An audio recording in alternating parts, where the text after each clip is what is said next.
por decir que me ha costado trabajo lograr que Ciuro se siente acá y yo quería que se siente en el medio, pero no hay caso. Estamos muy contentos de haber podido organizar este curso. Ustedes habrán recibido todos un mensaje nuestro acerca del esfuerzo que significa para el colegio. Pero ese esfuerzo conforma la continuidad de un criterio que adoptamos desde el momento mismo que asumimos este colegio, la dirección del colegio, en la idea de brindar a todos los colegas el mayor de los apoyos posibles para colaborar en la ampliación de su formación, en el trabajo continuo, en lo que hoy se necesita. Nosotros sabemos, estamos convencidos de que este tema del cambio del código implica una modificación muy enorme. Los más jóvenes tienen más suerte, ya estuvieron viendo en la facultad algunas de las modificaciones. Los mayores, como es mi caso, nos va a costar mucho trabajo modificar el chip que tenemos en el cerebro, porque lo cierto es que uno ya reconoce los artículos de memoria y por el número, y eso va a tener que variar absolutamente. De todas maneras, me parece que este código se corresponde con la época en que vivimos, en especial por esta enorme modificación que implica el que haya una permeabilidad completa de los artículos por las convenciones internacionales de los derechos humanos. Era hora que esto sucediera, porque ese es el único camino posible. Otra cuestión que a mí me parece muy importante es la del lenguaje que usa el código. Ya no vamos a tener que hablar de los 9 días de luto y llanto y otras cosas terribles que uno no sabía cómo explicarle a los estudiantes de la facultad qué significaban. Y está escrito en un lenguaje que denominamos llano, que admite que sea comprendido por la mayoría, que democratiza. Nos ayuda el hecho de que se hayan tenido en cuenta alguna de las especificaciones que reclama la moderna técnica legislativa. Este código tiene epigrafiado. Epígrafe es el nombre que tiene cada uno de los artículos. Y eso nos ayuda a la lectura del código, a encontrar el artículo que estamos buscando. De modo tal que me parece que se avecinan tiempos de buenos cambios y este curso que en realidad organiza el colegio, pero a decirles la verdad, lo ha organizado Gustavo Nadalini, es una de las actividades que vamos a realizar en relación a este código. Cada uno de los institutos tiene una tarea específica que le hemos reclamado, que hagan cursos teórico-prácticos respecto de los temas que les incumben y que tienen vinculación con este código, que es imprescindible, porque una cosa va a ser este ciclo de conferencias que son teóricas y otra muy distinta va a ser la de poner manos a la obra. De modo tal que me alegro que esto pueda servir para todos ustedes, me alegra que el colegio pueda colaborar en esta tarea de ir estudiando juntos. Y además siempre quedamos abiertos a cualquier iniciativa que nos puedan hacer llegar.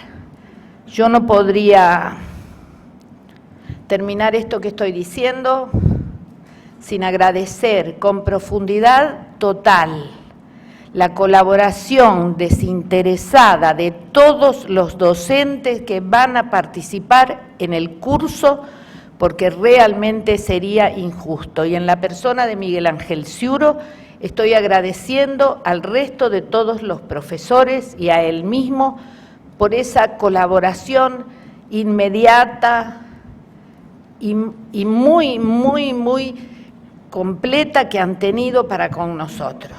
De modo tal que estamos por iniciadas estas jornadas y deseamos que todo el mundo las aproveche en su totalidad. Gracias.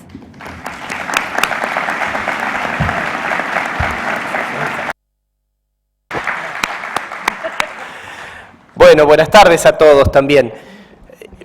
Inevitablemente agradecerle a Araceli Díaz aunque lo que ha pronunciado es exagerado. Yo simplemente tuve la tarea, en todo caso, coordinar esfuerzos de mucha gente. Ustedes imaginan que poder ajustar agendas de disertantes, la búsqueda del espacio físico, ya de por sí demandó toda una tarea de logística importante. Nuestro auditorio en la Casa del Foro tiene 100 butacas, como saben, con lo cual conseguir un espacio que pudiera cobijar a al menos 700 inscriptos, que fue donde tuvimos que hacer el corte con la promesa que nos estamos haciendo de poder generar una instancia similar a esta en el segundo semestre por la enorme cantidad de gente que ha quedado en espera. Bueno, todo eso no puede hacerse sin ninguna duda solo. Todos los miembros del directorio han colaborado, los empleados del colegio, las chicas que estaban abajo haciendo la recepción de la acreditación. Más Betty, más 6, sí, claro, las chicas, está Betty también ahí. Bueno, en lo personal quiero agradecerles a ustedes la confianza para una propuesta que el colegio ha tenido convocándolos. Es absolutamente grato que cuando se realiza un esfuerzo de este tipo, el desafío de reunir a colegas, a encontrarnos para reflexionar juntos sobre un asunto que indudablemente es de interés común, la respuesta sea tan masiva. De modo que eso nos alegra y mucho. Agradecerle a Araceli realmente porque permite, incentiva y además celebra lo que le proponemos hacer. Me da mucho placer acompañarla en esta gestión, por esas y otras muchas virtudes que tiene. El momento que estamos viviendo y esta concurrencia masiva, que me parece que a todos desde que nos saludábamos en el hall, nos dio esa sensación de ese déjà vu de volver a ser estudiantes por un tiempo.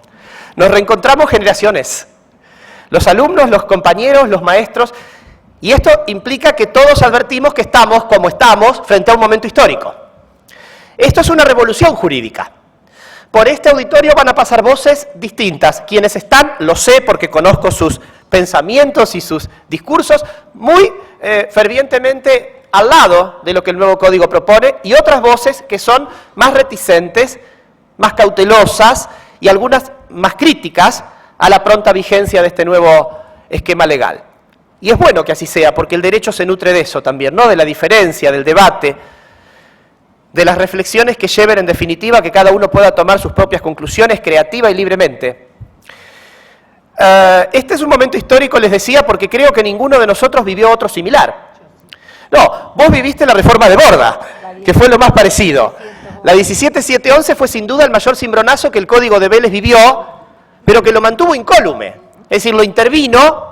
Fue la reforma que todavía todos seguimos pregonando, con la que la mayoría de los que estamos aquí estudiamos la carrera de Derecho, pero que de ningún modo modificó sustancialmente o eliminó la sustancia, la genética, yo diría, de ese código europeo, afrancesado, lleno de notas, que es el Código de Vélez todavía vigente. Y este sí es un momento histórico, porque estamos viviendo la producción de un nuevo modelo jurídico de derecho privado, además unificando al derecho civil y comercial, un viejo anhelo de gran parte de la doctrina argentina, que se ha plasmado ahora en esta ley, la 26994. Entonces me parece que conscientes de ese desafío es que estamos aquí. Yo en lo personal me permito decirles que algunos hemos tenido la obligación y la oportunidad de hacer algunas lecturas previas, por el hecho de tener que venir estudiándolo desde que era anteproyecto, allá por finales del 2011, y antes a su matriz, digamos, o a su usina generadora, que fue el proyecto del 98, aquel que pergeñara, entre otros, a Tilio Alterini. De modo que en realidad para muchos de nosotros que estamos en esta métier cotidiana del estudio del derecho privado no es totalmente nuevo, pero entiendo que para muchos otros sí, muchas de las cosas que se presentan ahora resulten verdaderas innovaciones. De modo que yo sugiero que asumamos este momento con la total libertad y la distensión que significa el volver a aprender, el volver a crear en libertad, sin el apuro y los apremios que significa la presunción de que uno sabe de lo que se trata aquellos que nos van a decir. Que no colapsemos, porque ustedes saben que desde que el anteproyecto se presentó al Poder Ejecutivo y este lo convirtió en proyecto, pasaron muchas cosas, hasta que finalmente vio la luz legislativa. En algún momento sospechamos que no iba a haberla. Pensamos que el código no iba a ser tal y que Vélez iba a deglutirse otro intento de reforma.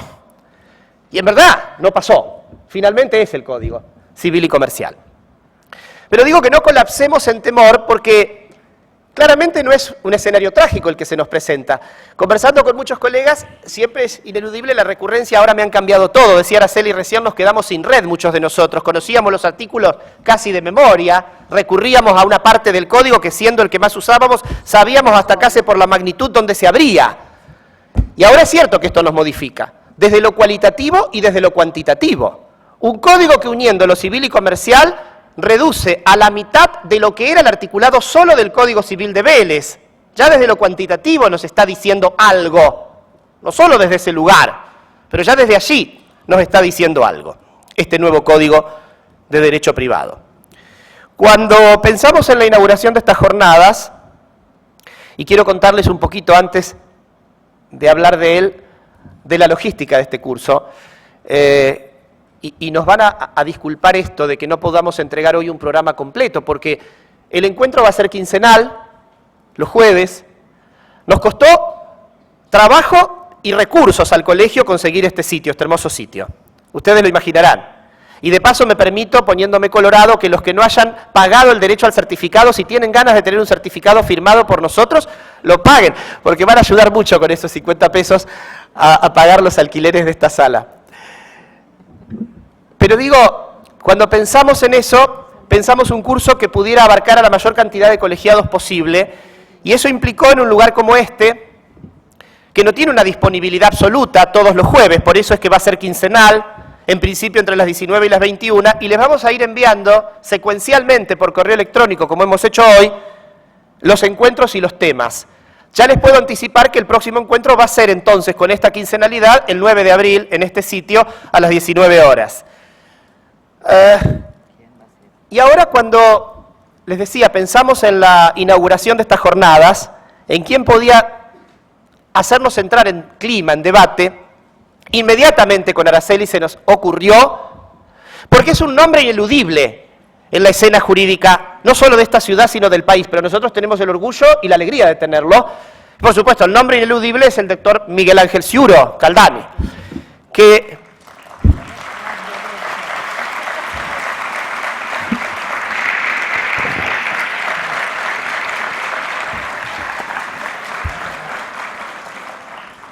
no requiere presentación alguna, no porque no la merezca, la merece con holgura y podríamos estar el resto de la jornada hablando de eso, sino porque creo que ha sido el maestro directo o indirecto de todos los que estamos aquí.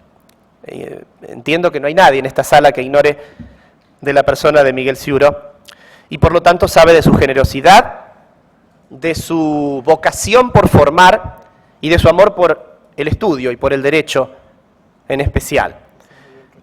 Sí, Miguel Ciuro dice que yo termine, pero como me mediatiza Araceli, voy a seguir diciendo algunas cosas. Esta humildad que lo ha caracterizado siempre intenta abortar estas pocas palabras que voy a decirles. Pero Miguel Ciuro es una de las personas que ha marcado a fuego la historia de muchos de nosotros.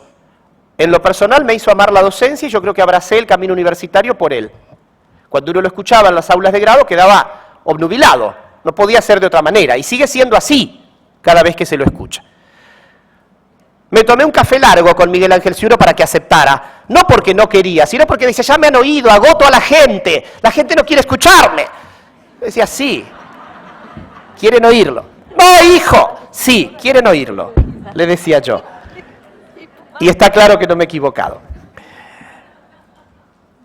Los méritos de Ciuro trascienden el hecho de una presentación y creo que mucho de lo que hoy significa esta concurrencia masiva tiene que ver con el corrillo implícito de voz de que él hoy iba a analizar parte del título preliminar del Código Civil y Comercial. Nadie más que él puede introducirnos a un análisis de la parte general de un título preliminar, que es mucho más que una parte general de un Código Civil y Comercial como este. Así que bueno, seguramente mucho me quedó por decir, el agradecimiento lo hago extensivo, pero habría que nombrar a cada uno de los colaboraron en esto. A ustedes reitero por estar y por confiar, Araceli por permitir y por guiar, y a Ciuro por aceptar compartir esto con nosotros. Muchas gracias a todos y Miguel Ciuro ahora a cargo de la palabra.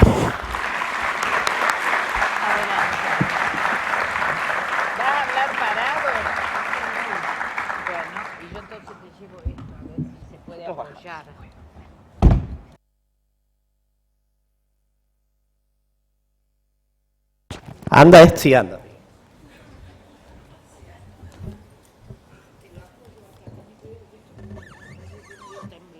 Sí.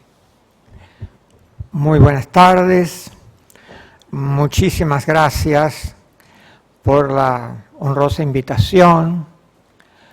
Muchísimas gracias por las palabras que tanto parece inspirar el afecto. Muchísimas gracias por estar aquí. Y muchísimas gracias por haber comprendido algo que posiblemente fuera una de las enseñanzas, de las lecciones que quisimos transmitirles en la facultad. Y es que la vida es compleja y tiene situaciones a veces de crisis y que siempre hay que intentar corresponder a ellas con la mayor dedicación posible, con el mayor empeño posible, y por eso los felicito por estar aquí, porque es lo que se debe hacer. Ante una novedad hay que interpretarla como una crisis, y la crisis, el cambio, es en gran medida una oportunidad. Claro que es una oportunidad costosa, para algunos más redituable que para otros. Imagínense todo lo que ustedes, la inmensa mayoría de ustedes, va a poder aprovechar de la comprensión del Código Civil y Comercial. Para otros es menos redituable, pero lo vamos a estudiar con igual empeño, porque es un compromiso que tiene la comunidad jurídica argentina, el desafío de un nuevo Código Civil y Comercial.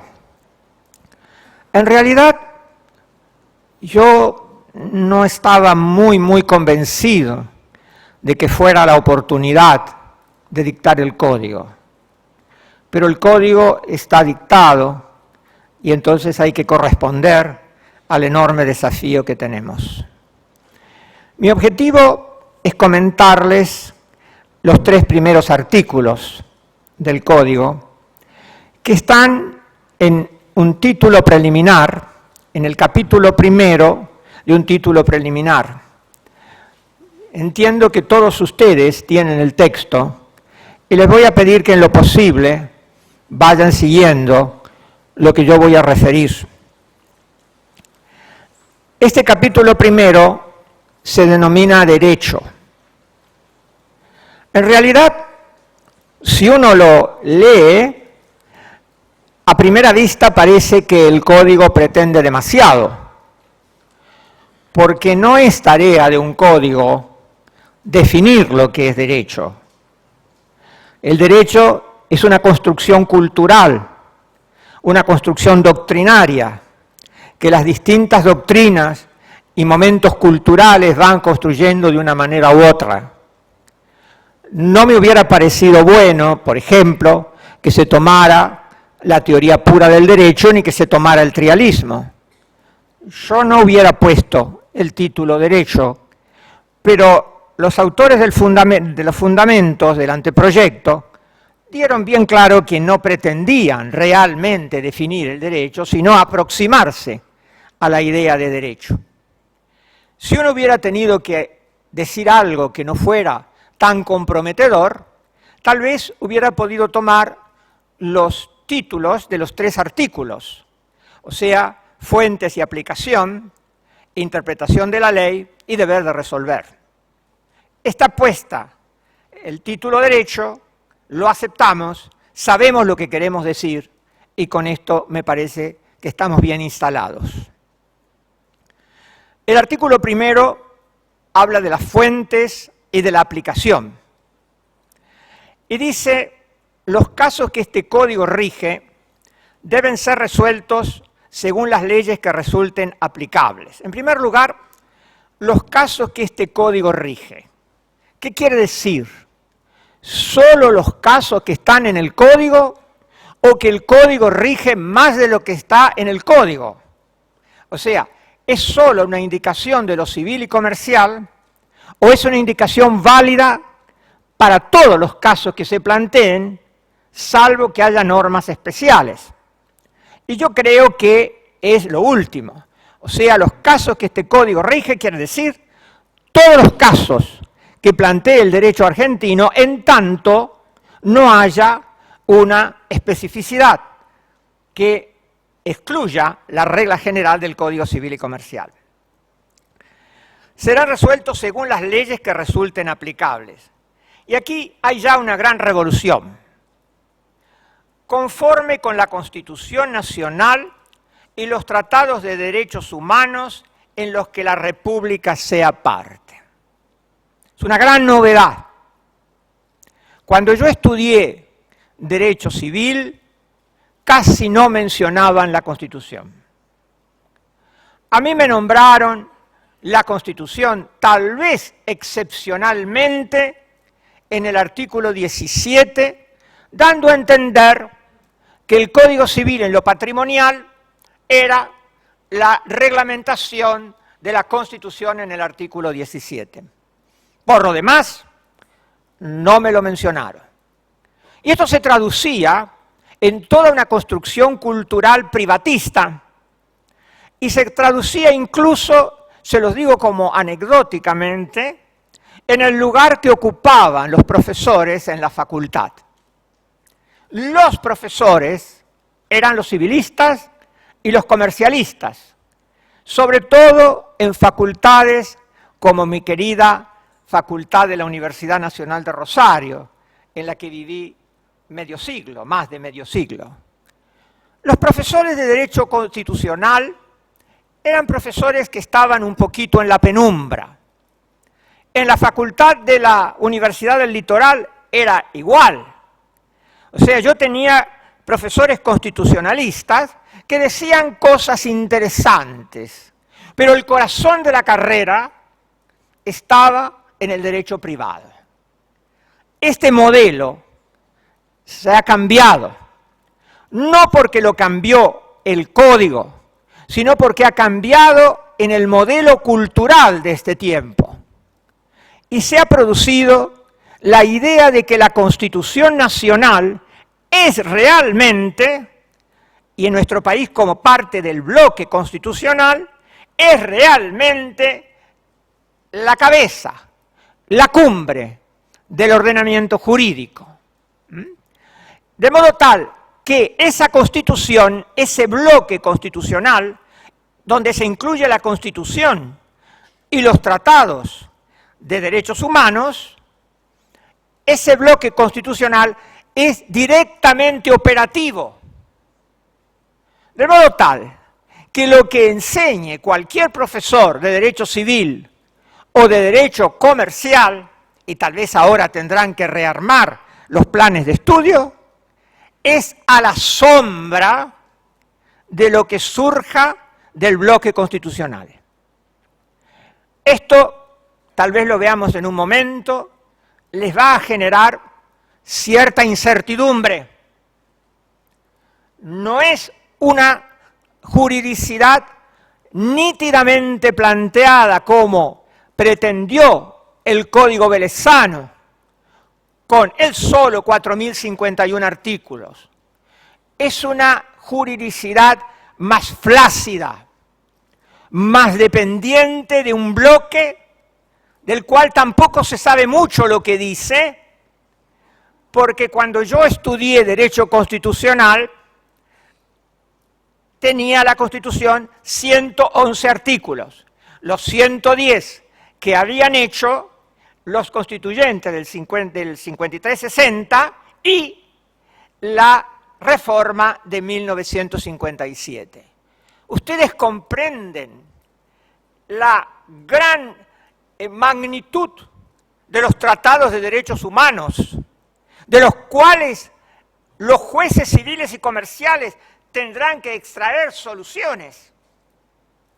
Soluciones que se les van a aplicar a ustedes. O sea que la Constitución y los tratados de derechos humanos están nítidamente, como juridicidad directamente operativa, por sobre el derecho civil y comercial. Uno puede decir, y aquí aparecen varias cosas, cuando yo estudié, se decía, por el Código Civil, más allá del Código Civil. Los juristas más atenuadamente progresistas decían, por el Código Civil, más allá del Código Civil. O si no, decían más allá del Código Civil por el Código Civil, que tiene matices. Pero hoy es desde la Constitución. Por el Código Civil y Comercial, más allá del Código Civil y Comercial. O desde el bloque constitucional. O sea que el punto de arranque del Código Civil y Comercial es el bloque constitucional. Y esto hay que tenerlo muy en cuenta, porque vamos a tener que trabajar sobre esto. Vamos a tener que saber qué vamos a hacer con esta juridicidad que arranca del bloque constitucional. Ahora, hecho este comentario, surgen algunos otros. En primer lugar, surge que estamos instalados en lo que se llama neoconstitucionalismo, que es una manera de pensar el derecho referida precisamente a la Constitución o al bloque constitucional declarados operativos, que arrancó desde el fin de la Segunda Guerra Mundial y que hoy se ha hecho tan amplia que ha de alguna manera marginada las posiciones positivistas y legalistas que se planteaban hasta no hace mucho. O sea, el legislador ha entrado un poquito en la penumbra, con todo lo que esto significa. El legislador que es titular directo del voto democrático, ha cedido su lugar y nos ha mandado al juez.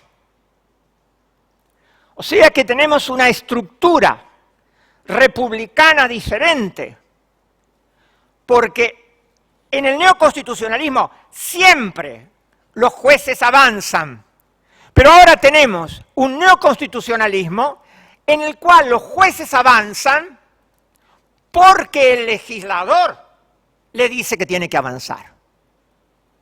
¿Comprende? Es toda una revolución en ese sentido. El legislador le dice, y usted se va a remitir más que a mí al bloque constitucional. Se dan cuenta también todo lo que esto puede significar de cierta imprevisibilidad, de cierta inseguridad. Más que a mí, poder democrático, por excelencia, se va a remitir al bloque constitucional. Esto nos ubica en el neoconstitucionalismo. Si ustedes hacen una cadena de correos, yo voy a mandarles a los organizadores sitios donde ustedes pueden estudiar sobre el neoconstitucionalismo, porque sería muy malo que vivieran en el neoconstitucionalismo y no lo supieran. Y uno a veces vive algo sin saber que lo está viviendo. En la obra de Molière, que algunos de ustedes recordarán, yo les he citado reiteradamente, Monsieur Jourdain, el burgués gentilhombre, hablaba en prosa y no sabía. Muchos de ustedes viven filosóficamente sin saberlo, y se lo vuelvo a decir para que al fin lo recuerden. Todas las personas viven filosóficamente, y todas las personas obviamente viven jurídicamente, y todas las personas van a vivir neoconstitucionalmente, aunque no sepan lo que se teoriza como neoconstitucionalismo. ¿Lo comprenden? Pero tienen que saberlo, eso es lo que ocurre, tienen que saber quiénes lo exponen. Más aún, no hay un neoconstitucionalismo, hay neoconstitucionalismos, distintas vertientes, pero todas, en mayor o menor medida, conceden muy importante rol al juez, el juez. Yo les he propuesto en la facultad que organicen una jornada sobre el papel del juez en el Código Civil y Comercial, porque es un papel revolucionario. habrá que saber quiénes serán los jueces. Y luego tenemos que, además del neoconstitucionalismo, tenemos lo que se llama, que se lo anticipé, la constitucionalización del derecho privado, que todavía es más antigua. En las primeras décadas del siglo XX comenzó una tendencia que se llamó publicización del derecho privado o constitucionalización del derecho privado, en la cual se reclamó la primacía del derecho público. Y todo esto influye en todo lo que ustedes piensen del código, todo lo que ustedes escuchen de todos los otros expositores se desarrollará en base a lo que dentro de mi pequeña capacidad les pueda explicar esta noche. Esta es la base.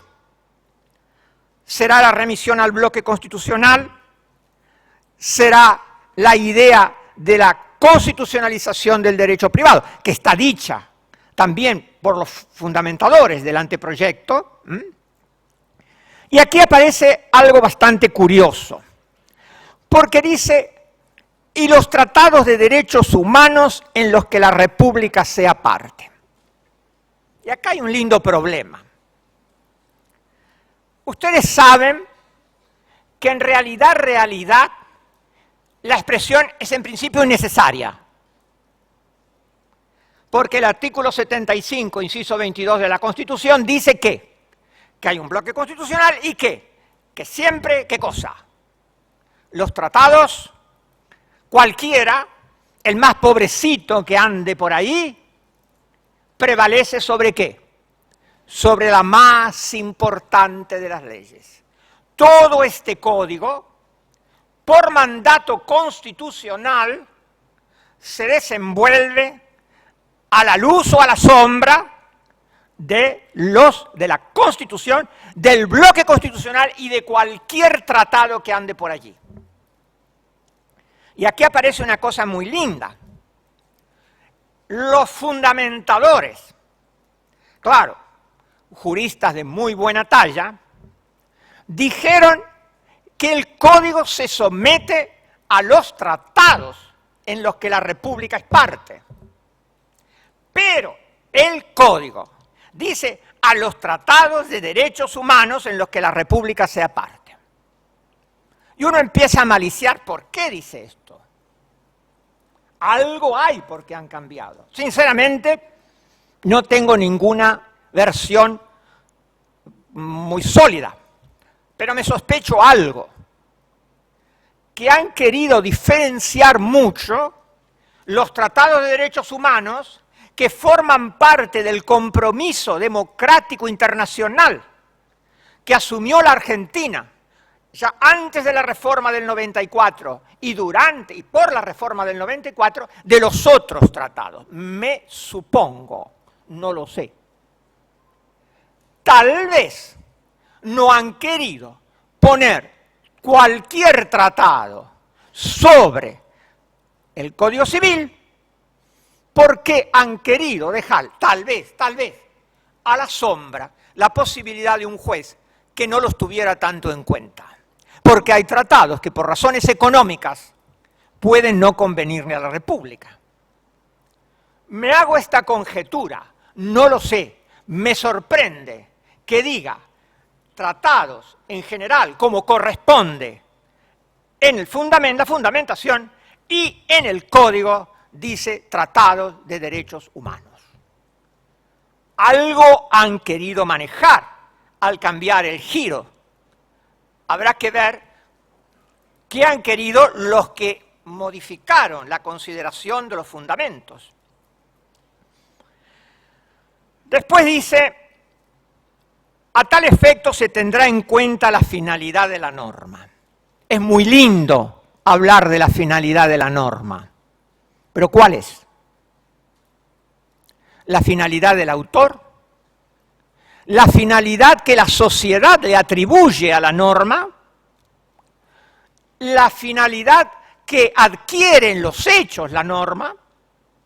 Ahí la finalidad. Y el juez interpretará qué entiende por finalidad. después dice, resuelve todo un problema de relación entre ley y realidad social. Todo un problema que se les planteó, ¿recuerdan ustedes que en primer año les hablábamos de Thibaut y Savigny? Y que les hablábamos de la ley y la costumbre, y que les hablábamos de la ley y la historia, de la razón y la historia. Bueno, este es un código mucho más abierto que el de Vélez, más afín a la reforma de Borda, y por eso dice, los usos, prácticas y costumbres son vinculantes cuando las leyes o los interesados se refieran a ellos, o en situaciones no regladas legalmente, siempre que no sean contrarios a derecho. Vélez solo había admitido ¿qué usos y costumbres? Los que eran secundum legem, o sea, invocados por la ley.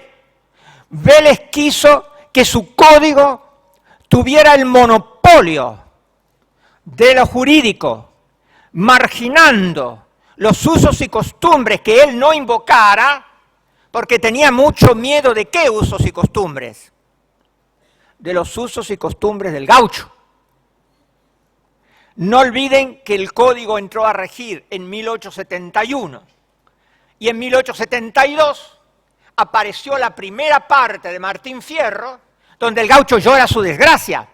Yo he conocido esta tierra donde el paisano vivía y todo esto. O sea, Vélez quiere monopolizar la referencia a los usos y costumbres, solo cuando yo los admita, no cuando les ocurra a los gauchos, no cuando le ocurra a la gente, cuando yo lo admita. Había que construir un país nuevo, con fuerte referencia europeizante, no hispánica tradicional. Por eso yo tengo el monopolio. Esto Borda, pasado ya mucho tiempo, lo cambió y admitió otros usos y costumbres. ¿Cuáles? Los que son preterlegen, paralelos a la ley. Ahora dejó que la sociedad se soltara un poco. Y entonces, ahora quedamos con los usos y costumbres secundum y preterlegen. Por supuesto, no se animaban a declarar obligatorios los usos y costumbres contra legem. Pero ahora dice varias cosas que hay que matizar. Una, admite que los interesados se refieran a ellos. Antes tal vez lo podían hacer por la vía de la obligatoriedad de los contratos. Las convenciones hechas en los contratos forman para las partes una regla a la que deben someterse como a la ley misma. De modo que podían entrar los usos y costumbres por referencia de las partes. Pero ahora el código lo habilita. El código permite que las partes se remitan a los usos, las prácticas y las costumbres.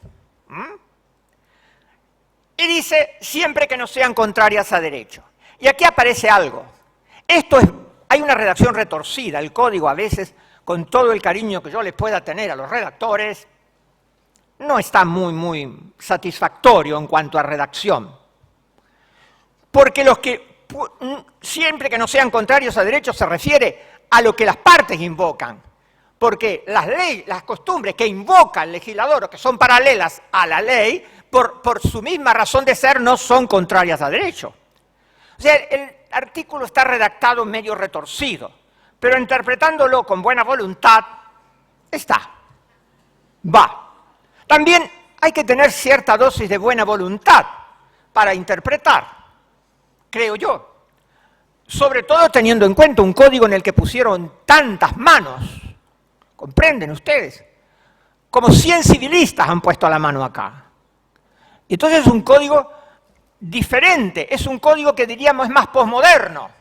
No tiene la modernidad de Vélez, un gran jurista liberal que se quiere o que se va a ganar el bronce y entonces va a ser un código para el bronce.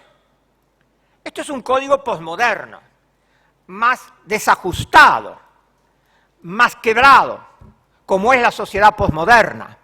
No tiene un autor, ni siquiera los 3 miembros de la comisión. Es como es. pero es un código posmoderno, democrático y posmoderno.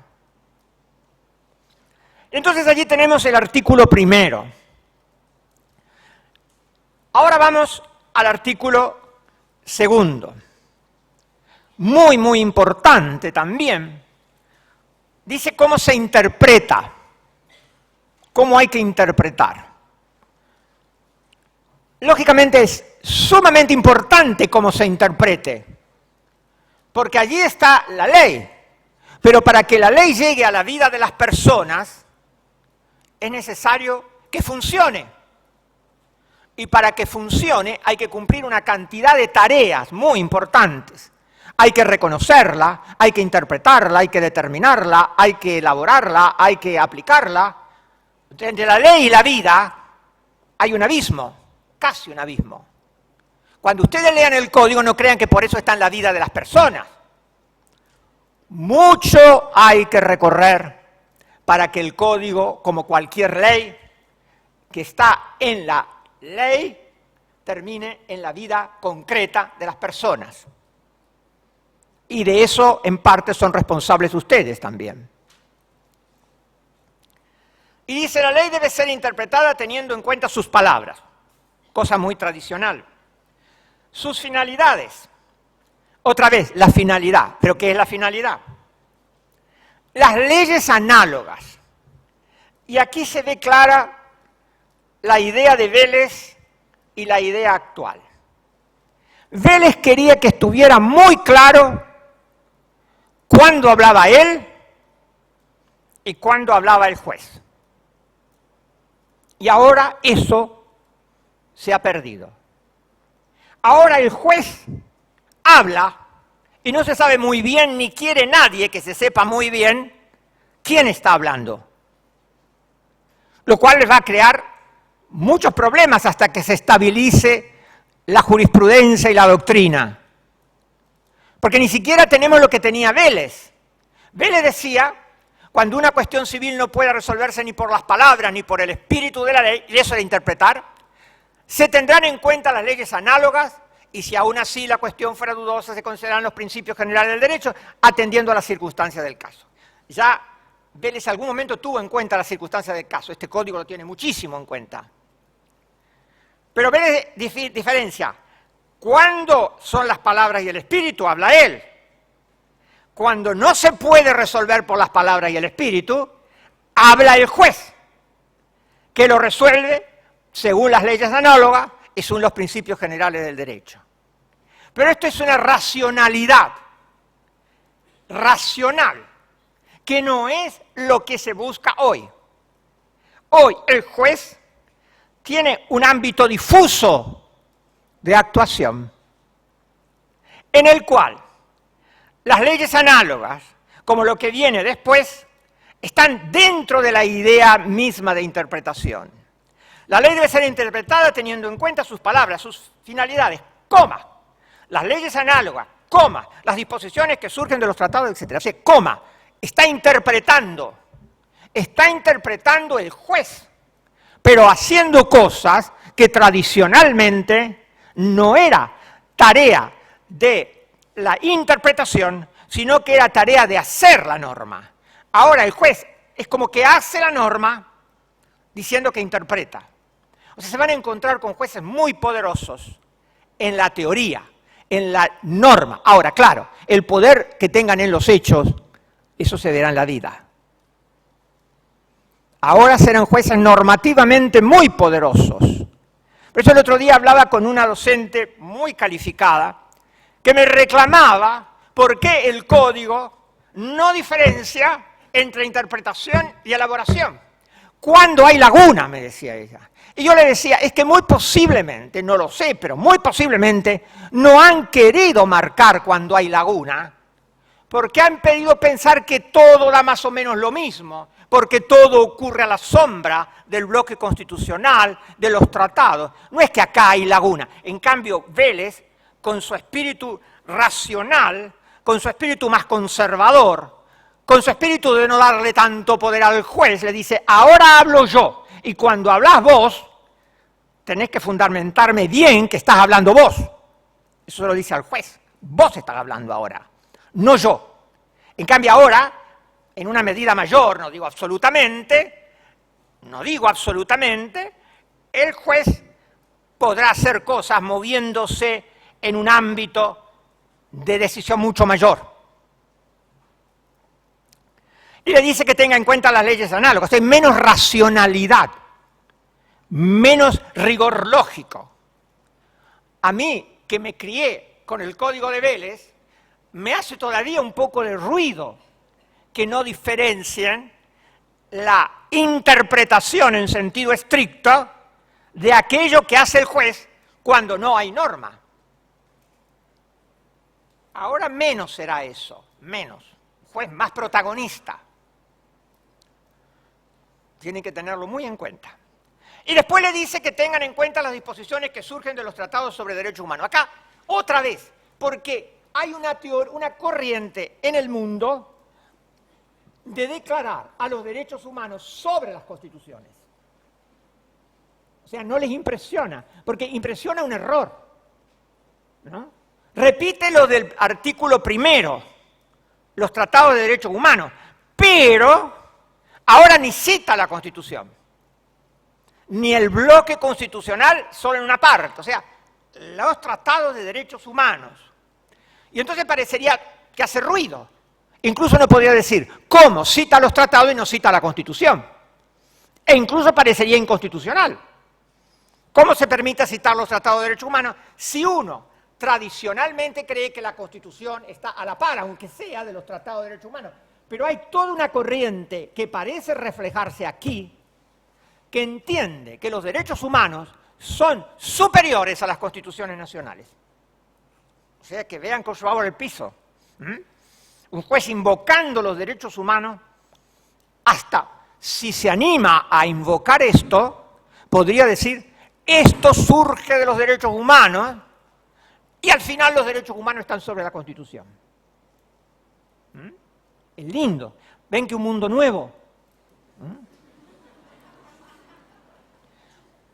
A mí, sinceramente, me hace un poco de ruido, pero yo soy del 42 y me recibí en el 61, un mundo atasado. Estudiar la reforma de Borda para mí fue una cosa más o menos en el clima. Pero ahora que se salió del clima, es un mundo nuevo, más light, más indefinido.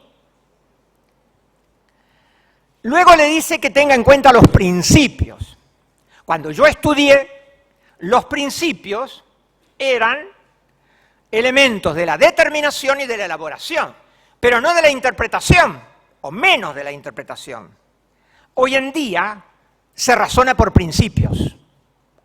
Hay una enorme corriente que razona por principios, que arranca en Dworkin, en Esser, en Alexis, y entonces los principios están en la interpretación. Y tenemos reglas definidas, pero arriba hay principios. Y entonces, ¿qué son los principios? Mandatos de optimización, que se deben realizar en la mayor medida posible, ponderándolos con otros. Ponderándolos con otros. Por ejemplo, uno puede decir, pondero, examen así cotidiano, ¿no? Pondero la importancia de la puntualidad y pondero la importancia de la presencia. Entonces, pondero. Y hoy elijo, en este caso, la presencia. Y entonces permito que llegue tarde. Y otro día elijo la puntualidad y no permito que llegue tarde. Pondero, peso como si tuviera una balanza. Y entonces el juez pondera, usa la balanza. Y claro, ¿cómo usa la balanza? Aparece un enorme poder del juez ponderando. Ponderando principios de derecho positivo e incluso ponderando de principios metapositivos. Y esto es un enorme avance de lo que en parte se llamaría derecho natural. O sea, es una gran crisis del derecho positivo. Es la idea del derecho natural. Los neonaturalistas han avanzado y los positivistas están bastante en retirada. El razonamiento por principio, que que se desarrolla a partir de las últimas décadas del siglo XX y que hoy es muy importante. Y le dice además que tengan en cuenta los valores jurídicos, que son más o menos los principios, nada más que los principios son más tridimensionales, diríamos, y los valores jurídicos son más valores abstractos. Pero principios y valores, ¿entiende? El juez le puede invocar principios, le puede invocar valores. Y no porque diga que no hay norma, sino porque diga que eso es lo que hay que hacer, porque es la interpretación correcta del código o de la ley que sea. No porque le diga no hay norma. Cuando yo era joven, para hacer esto, según Vélez, tenía que invocar que no había ni las palabras ni el espíritu le habían dado nada. Hoy tal vez pueda hacer mucho más. Hay que ver lo que haga. Como ustedes saben, cada uno hace lo que quiere dentro de lo que puede. Y debe querer y poder lo valioso. Pero si el juez quiere, hará. Siempre que pueda. Por eso es tan importante toda la polémica acerca de quiénes serán jueces. Y luego, esto sí, como para atenuar este poder del juez, para que no salga para cualquier lado, le dice que lo hará de modo coherente con todo el ordenamiento. O sea que en lugar de remitirse a una norma, lo remite a la coherencia del ordenamiento. Esto como un freno. Le dice, te estás moviendo acá. Es uno de los pocos frenos que uno encuentra para un juez que se hace tan poderoso. Y entramos al artículo 3, el deber de resolver.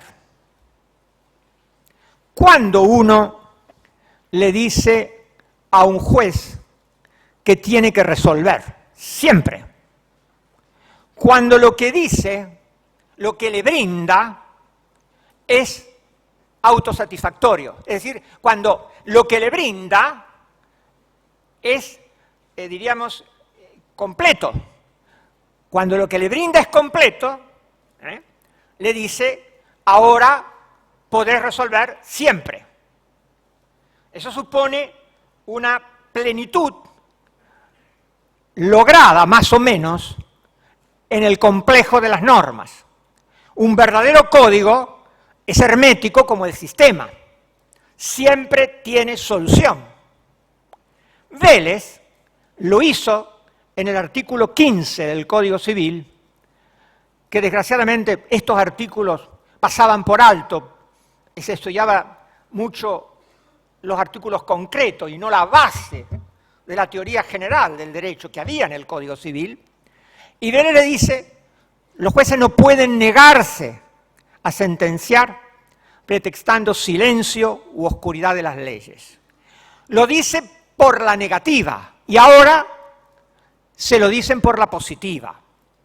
El juez debe resolver los asuntos que sean sometidos a su jurisdicción mediante una decisión razonablemente fundada.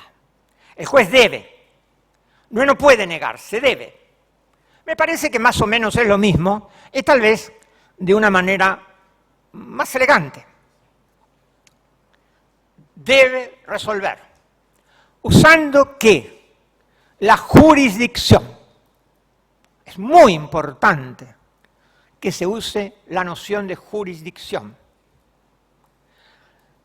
Cuando yo era joven, jurisdicción estaba en procesal. Y los civilistas de la jurisdicción, nada, o muy poco.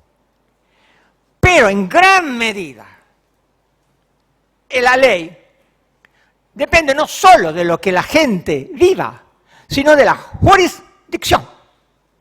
O sea, de lo que dicen ciertas autoridades, principalmente judiciales, que tienen jurisdicción, que dicen el derecho.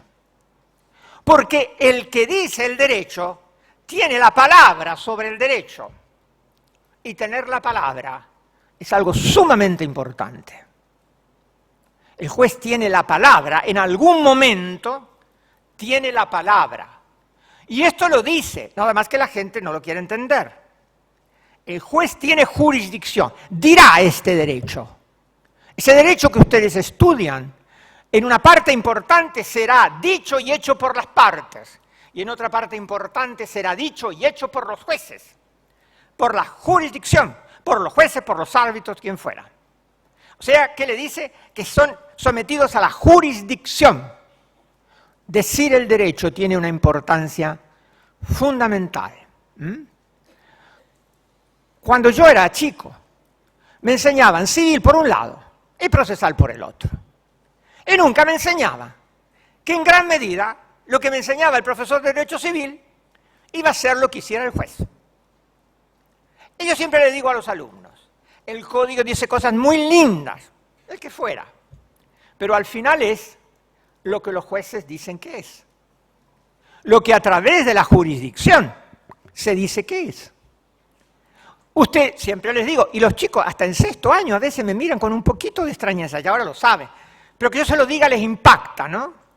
Les digo, resulta que usted tiene todo el derecho en la ley, y llega un momento en que no tiene ninguno, porque hay cosa juzgada contraria, porque ha mediado la jurisdicción. Y el código se lo dice, el juez tiene jurisdicción. El juez va a decir, y al decir va a hacer, porque decir es una manera de hacer. Y el juez dice y hace. Y entonces lo que ustedes leen, después resulta que es lo que las partes hacen, o lo que los particulares hacen, lo que el juez hace. Y por eso es muy difícil nuestra tarea, porque pasa desde la ley a la aplicación de alguien que tiene la capacidad de decir y hacer. Y entonces la gente no quiere entender que nosotros no somos magos para decir cómo va a ser la solución final. Porque lo pasamos por un tamiz que la gente educada en el racionalismo no comprende. La gente es educada en el racionalismo y cree que la razón se hace en la vida mecánicamente, y no es así. La razón se hace en la vida a través de vida, que es muy difícil de realizar. De modo que es muy importante que tengan en cuenta la idea de la jurisdicción.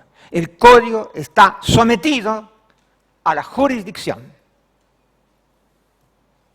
Y le dice que en esa jurisdicción el juez va a decidir. Yo tengo una gratitud enorme por mis profesores, enorme.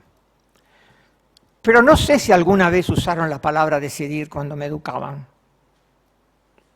No sé si nunca me dijeron, o alguna vez me dijeron, que el juez elige posibilidades, decide, de alguna manera escinde, corta para un lado o para el otro. Es cierto que la teoría de la decisión estaba en pañales, pero es muy importante que el código nos hable de una decisión. El juez va a decidir, y va a decidir en circunstancias diversas, en circunstancias de certidumbre y en circunstancias de incertidumbre, en circunstancias donde tiene una prueba, donde tiene la otra, donde comprende bien o no comprende bien el texto, y ahí va a decidir. El juez decide, elige, y todo esto no lo mostraban, tal vez maliciosamente, porque se pensaban que, según la exégesis, el juez era la boca de la ley. Y el juez no es la boca de la ley. El juez es el realizador de la ley a través de decisiones que va a tomar en circunstancias fácticas, valorativas, diferentes. Y ahí va a decidir. Ya voy a terminar. Va a tomar un camino u otro. Y la teoría de la decisión es algo que se ha estudiado mucho lamentablemente, con más rigor matemático del que yo hubiera preferido. O sea, los filósofos o teóricos analíticos se adueñaron de la teoría de la decisión, la matematizan y entonces le ocultan la indefinición en la que siempre de alguna manera se produce la decisión de cualquiera. Cualquier conducta elige entre diversas posibilidades, decide para un lado o para el otro. Y eso hay que comprenderlo. Hay que saber que siempre ocurre así. Siempre se decide. Y por eso hay que saber cuáles son los intereses en juego, cuáles son las fuerzas en juego. No se gana nada ocultando que el derecho se desenvuelve en marcos de intereses, no solo económicos, de intereses, de lo que interesa. Todo este código resuelve un complejo enorme de intereses y se desenvuelve en un gran juego de fuerzas. Y allí los jueces resolverán según lo que les parezca mejor resolver. Por la ley, por valores, por lo que fuera. Decidirán. Otra palabra muy importante. Otra palabra muy importante es que sea fundada la decisión. Fundada. Claro. Cuando yo era joven, me enseñaron casi toda la obra de Aristóteles, menos la parte donde habla de la retórica. ¿Por qué no me enseñaban la retórica? Porque se creía que todo era matemático. El juez, la boca de la ley. Entonces, ¿por qué hay que argumentar? No hay por qué argumentar. La ley es la premisa mayor, el caso es la premisa menor y la sentencia es la conclusión. Si siguen con eso van a perder todos los pleitos casi. ¿Por qué no? Van a saber cómo se va a desenvolver. Pero esto hace mucho tiempo que se ha cambiado. Y entonces aparece la necesidad de argumentar. Y entonces este código es un código que dependerá en gran medida de cómo argumenten las partes, de cómo argumenten los jueces, de toda una teoría de la argumentación que es tan importante y tan cuestionada históricamente. Un pobre autor, digo pobre autor porque hay que decir las palabras adecuadas en el momento adecuado, hay que estar en el escenario. Desdichados los que estamos en la platea. En la platea no se habla. Se habla solo en el escenario. En la platea, cuanto más se aplaude.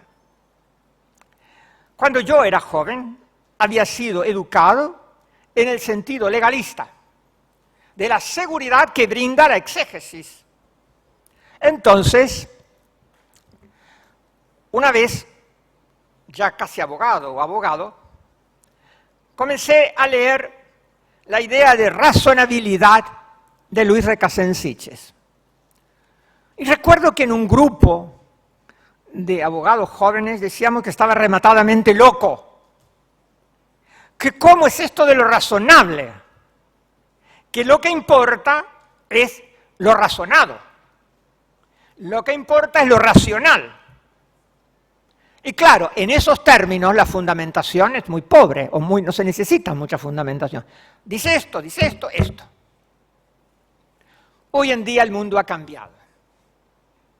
En gran medida se requiere fundamentación. No sabemos bien lo que hay que hacer, pero al menos queremos escuchar y queremos brindar argumentos. Algunos de ustedes, más los naturalistas, sabrán lo que hay que hacer. Y entonces, claro, hasta dictarán medidas autosatisfactivas que en algún momento resuelvan rápido. Yo no me opongo a eso, no me meto en eso. Pero, claro, esta autosatisfactoriedad, este dictado, esta resolución rápida, depende de que uno sepa lo que hay que hacer. pero muchos de nosotros no sabemos lo que hay que hacer. Está un poco en la ley, pero no lo sabemos desde el derecho natural qué hay que hacer. Y como no sabemos qué hay que hacer, al menos queremos saber quién tiene que hacerlo y cómo hay que decidirlo. Tenemos que legitimar al conductor. Tenemos que tener jueces legítimos, legisladores legítimos, gente legitimada, no de justicia legítima, estoy hablando de otra cosa, ¿ustedes entienden? No, ni a favor ni en contra, estoy hablando de otra cosa. Y tenemos que escuchar.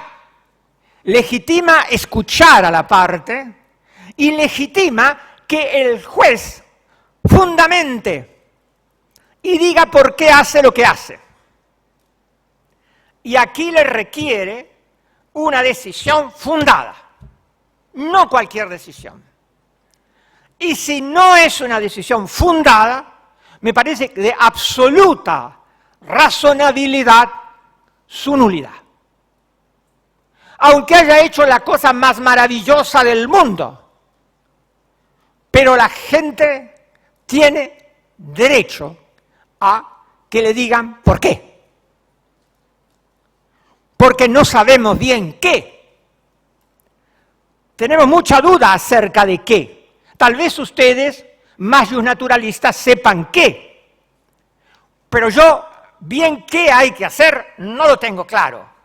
Pero por lo menos sé que me legitima escuchar y dar razones.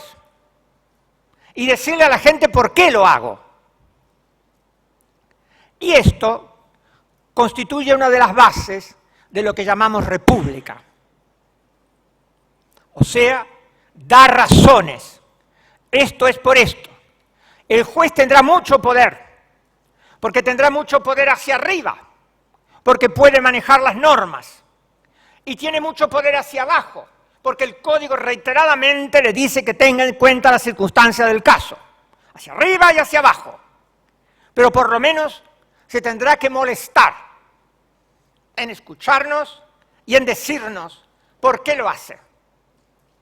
Tendrá que brindar una decisión fundada. El código le dice que fundamente. Es una exigencia republicana.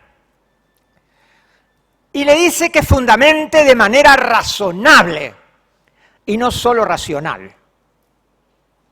Y no es lo mismo. Porque cuando le dice que fundamente de manera razonable, quiere decir que se pueda razonar por la gente.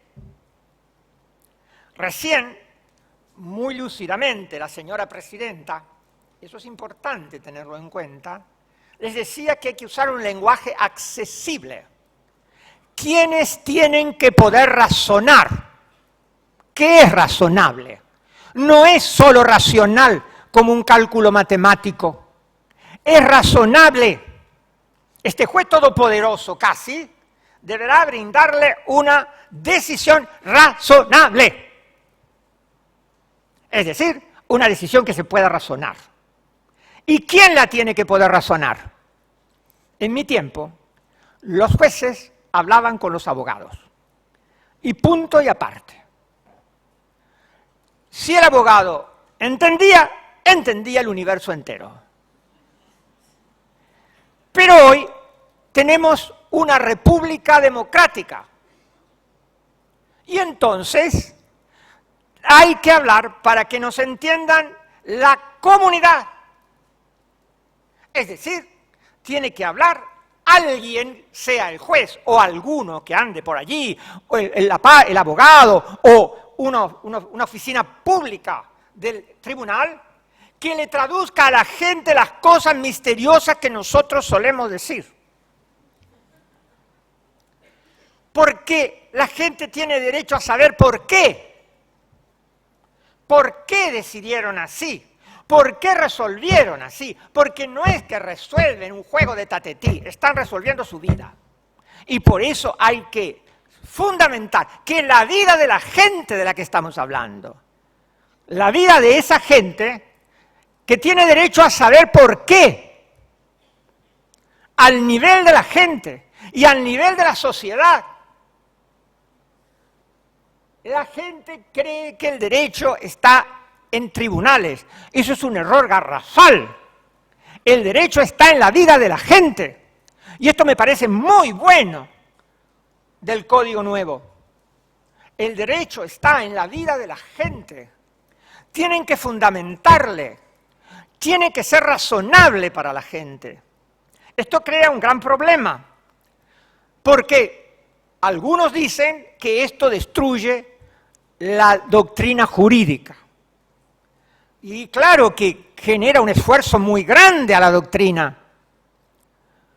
Yo siempre procuré que las cosas, por más difíciles que fueran, las entendiera todo el mundo. Y mi materia no es de las más fáciles. Ninguna de las dos son de las más fáciles. Ni filosofía ni internacional privado. Son materias difíciles. Pero siempre, como pude, con mayor o menor éxito, intenté que la gente me entendiera. La gente que se sienta delante mío y me escucha hablar de Kant o de Hegel o de Marx, tiene que saber qué quiere decir eso. Y hasta que no lo entienda sin degradarlo, sin que yo lo degrade, entonces no he terminado mi tarea. Es que tiene que ser razonable. Es que la clase debe ser razonable. Es que la enseñanza de la facultad tiene que ser razonable. Porque si nosotros no enseñamos a ser razonable, la gente no la va a hacer razonable para los demás. Y esto genera un enorme problema. Y el problema es la quiebra entre los poderes del gobierno y la democracia, entre la república y la democracia. Esto me parece muy grave.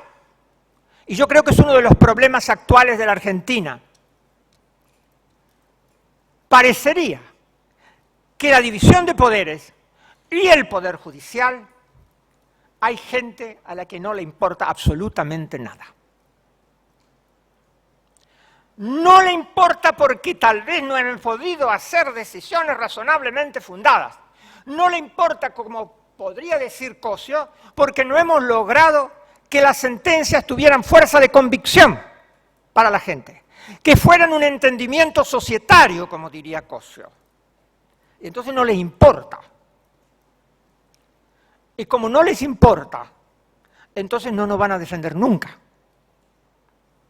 Que a nosotros nos parezca que los jueces merecen una defensa a rajatabla, es bueno. Yo estoy dispuesto a defenderlos, porque los entiendo. Pero la gente que no los entiende, ¿por qué tiene que defenderla?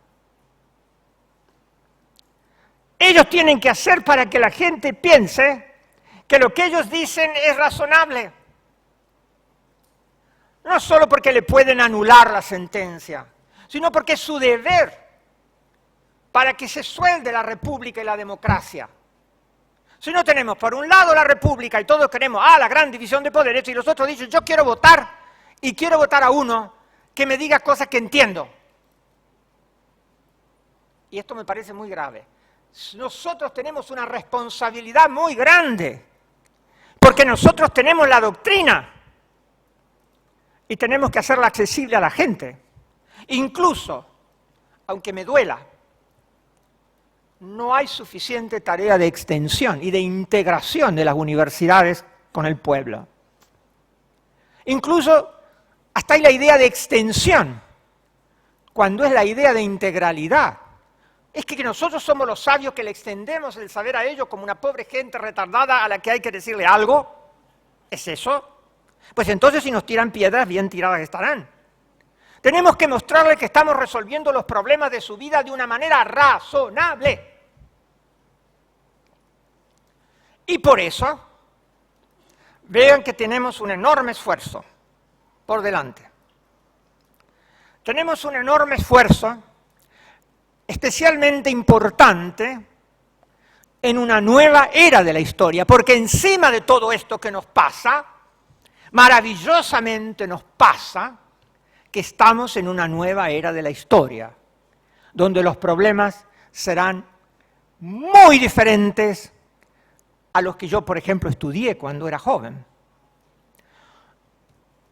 Hay una materia que es derecho de familia, que es casi radicalmente distinta de lo que yo estudié. Y no es un cambio así como así, es que ¿saben qué pasa? Por razones económicas, religiosas o lo que quiera, se ha liberado Eros.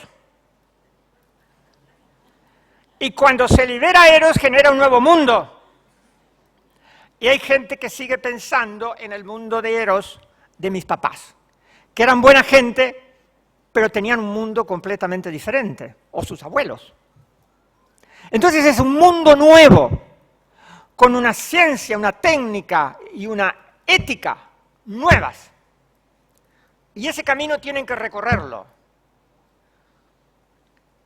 Felices de ustedes que lo van a recorrer mucho más que yo. Tengan en cuenta siempre que, como dijo el poeta, caminante no hay camino, se hace camino al andar. Ojalá encuentren el mejor camino. Gracias.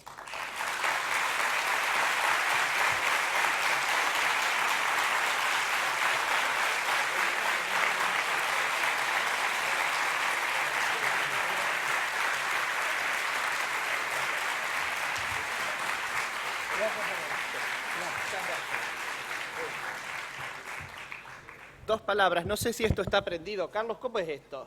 ¿Qué? Hola, sí, ahora sí. Un minuto nada más. Primero agradecerles, qué placer oír al doctor Ciuro. Para muchos de ustedes habrá sido recordar el aula, para otros creo que a nadie la primera vez, pero siempre nos ayuda a pensar, nos ayuda a reflexionar. Lo que él decía, este primer encuentro que yo inauguro, decía el doctor Ciuro, los va a obligar a todos los disertantes que van a hablar de un derecho, llamémosle entre 40 comillas, positivo, cuando vengan los disertantes a hablar de derecho de familia, de derecho sucesorio, de derechos reales, de contratos de consumidor, de derecho comercial, empresario. Bueno, los va a obligar este marco. Claro, porque es entender esto. Sin este marco no será posible un buen entendimiento de aquello otro que vendrá. Así que muchas gracias al doctor Ciuro por esto, por siempre ilustrarnos, por recordarnos, por hacernos pensar, por hacernos reflexionar. El tema es si alguno tiene alguna pregunta. Yo no lo sé, si alguien se anima a preguntar o decir algo o quiere compartir algo.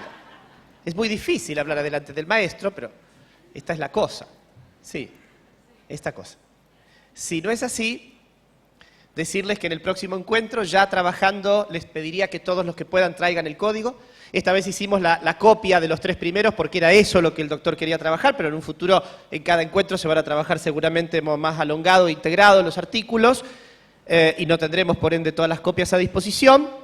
Estén atentos a los correos y a las noticias de la página acerca de cómo vendrá esto, pero reitero, la certeza ya del próximo jueves 9 de abril, en esta sala, a las 19 horas. Así que bueno, de nuevo, muchas gracias a todos por confiar y por estar. Buenas noches.